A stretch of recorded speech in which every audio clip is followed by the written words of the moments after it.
Hi everyone, here we are at the Australian Army Tank Museum once again in Puckapunyal, Victoria. We're about 10k outside of the regional town of Seymour and about 120 kilometres from Melbourne on a nice sunny morning. And we're here today to take a look at some other armour that's in the collection here at the Tank Museum. And this first tank we're taking a look at today is the Vickers Mark II Medium. So this was a tank that was developed after World War I. In the early 1920s and was employed by the British until almost the Second World War, actually a little bit into the Second World War, at least in training roles. So what you see here is a vehicle that's a bit of a transition between the tanks of World War I, the sort of large trapezoidal tanks that would creep along on the Western Front, and the sort of tanks that you see in World War II. So compared to some of those very early tanks that were employed in World War I, you can see firstly that we have a turret, and the main gun is mounted in a turret, but we also still have a large number of machine guns mounted to this vehicle. So as a vehicle developed in the early 1920s and implemented in about 1925, it was following a doctrine that was a bit of a hangover from World War I. It was probably seen as a weapon that would support infantry. And to be employed as such. It was mainly designed and was to be employed on the move, assaulting from moving positions, recognising that in World War I, tanks were vulnerable to large artillery from far beyond behind front lines that would pepper the battlefield with high explosive shells. So it was important to keep the thing moving. Any time it would stand still, it would become vulnerable to those kind of shells.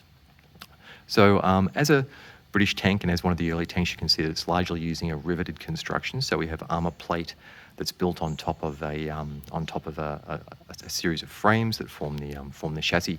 And this is very typical of what was employed by the British all the way up until and even into World War I. The armour is relatively thin, mainly to defend against machine guns and rifle fire. There wasn't a lot of dedicated anti-tank weapons around in the early 1920s, so it wasn't designed to counter, say, anti-tank artillery, which only developed in the lead up towards World War II.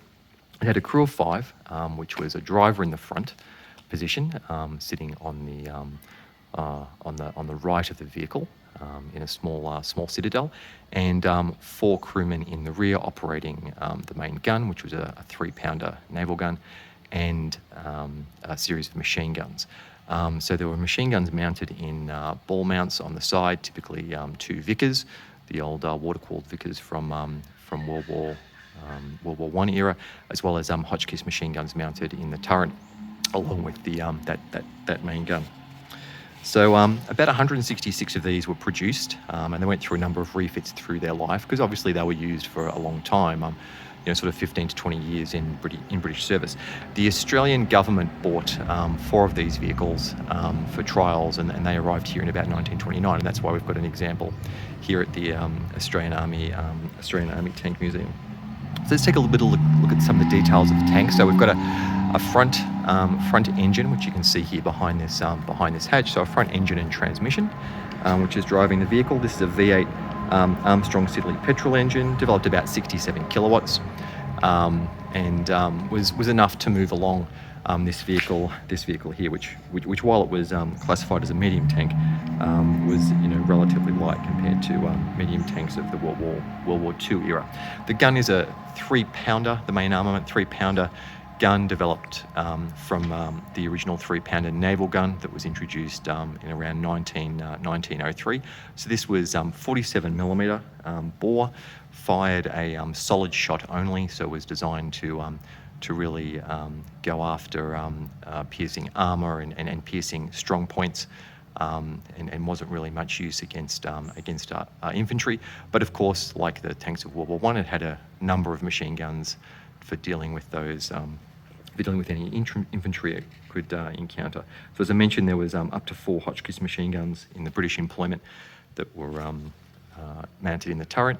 Australia didn't use Hotchkiss machine guns, so these were replaced with Vickers at the time. And as I mentioned, it had Vickers machine guns, which were mounted in ball joints. You can see this hole here. This is one of those areas where a ball mount would have been for a Vickers 303 machine gun.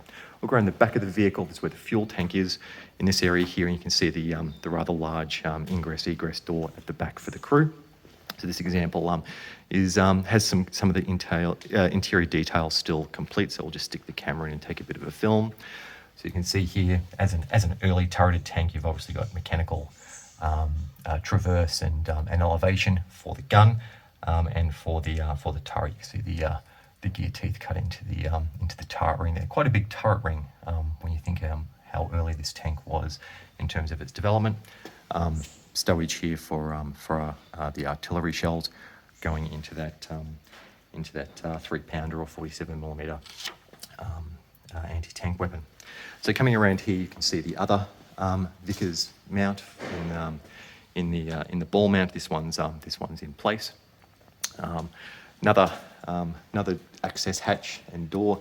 Here's a shot of the side of the driver's citadel, and up there you can see one of the ball mounts, which in the British service would have had a Hotchkiss 7.7 or 303, as I mentioned, but in Australia we use the Vickers. So over here we've got some ventilation for the driver.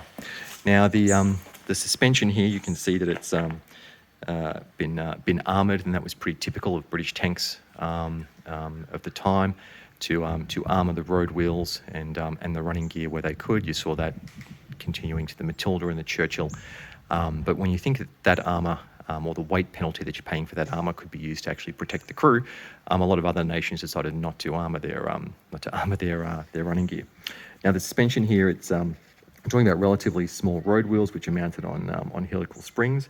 They articulate up and down vertically to provide the compliance, and you've got return rollers there.